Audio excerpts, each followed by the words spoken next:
Bosco Senchima atemera bujja bukulwana tumusanze mu ddwaliro Kasanda ng'apooca oluvannyuma lw'okukwatibwa lubona mu musiri gw'omu ku batuuze ng'ali mu kunoga mmwanyi ze.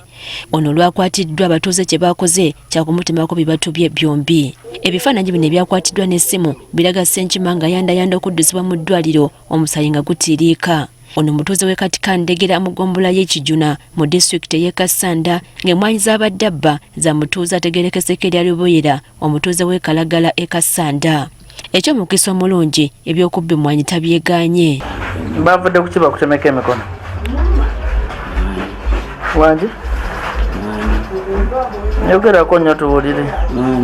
Mukyala wa Senchima Josephine Bonirishe ng'ono tumusanze ku ddwaliro ekkulu e Kasanda ategeezezza nga bba bwe yakomyewo awaka ng'atemeddwako ebibatu n'amubuuza gye yafunidde obuzibu nga byannyonnyola tebitegeerekeka.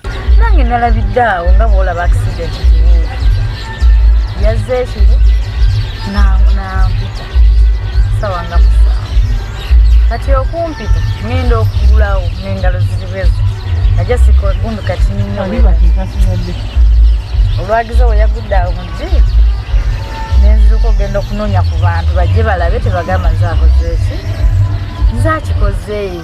Yagamba nti oluvannyuma lw'okumubuuza ebibuuzo ebiwera yamaze n'abategeeza nga bwe yabadde atemeddwa olw'okubba emmwanyi. Nengenda n'agaana okwogera kati nakatoo kange kasiisita nekagamba muula ndala otulesewo oba otulabayo kati baaba bagenda musiba nti yakutemye lwaki toyogera naye nga nziyaganye n'agamba abantu ebimbabanyi netumugamba lwaki toyogera kwogera bwewali nti ngaokola kimbadde nanoga. Tubuuzizza omukyala oba badde amanyi ku bubbi bwa bbaawe n'ategeeza nti ono abadde mubbi wa lulango. Bbaawe abadde atera ogenda nabba oba okutambula ekiro. Kalimu ke kadda.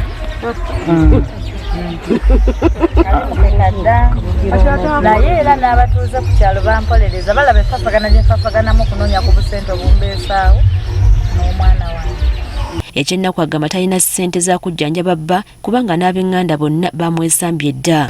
Ab'ekika kye bagambye twakoowa bamugamba ave ku bubbi yagaana era n'amasimu baagaggyeko. Abatuuze bagamba nti obubbi mu kitundu bubadde bususse ng'ono kye yatuuseeko kyamugwanidde.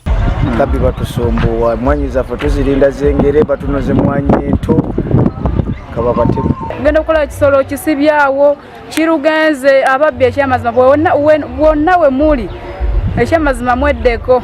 Tuufu kuba buli muntu akeera kukola ng'ayagala kubeera bulungi bw'abanga bw'atyo bwafaananye Katonda atuyambye naye kakituko n'abala bamulabireko wanaasigala nga naye akye bamukola ekisinga ate ku ekyo. Omwogezi wa poliisi mu bitundu by'Ewamala Rachel Kawala avumiridde ekikolwa ky'abatuuze okutalira amateeka mu ngalo nga buli eyakyenyigiddemu kakumujjuutuka. Tuvumirira ebikolwa eby'okutwalira amateeka mu ngalo ng'era abakoze ekikolwa kino tutandise okubawenja. Gye buvuddeko omukulembeze w'eggwanga yategeeza nga bwe yali agenda okufunira abalimi b'emmwanyi abakuumi olw'obubbi bwazo obususse nti kimalamu amaanyi omuntu okulima ate ng'eno ababbi we batwala.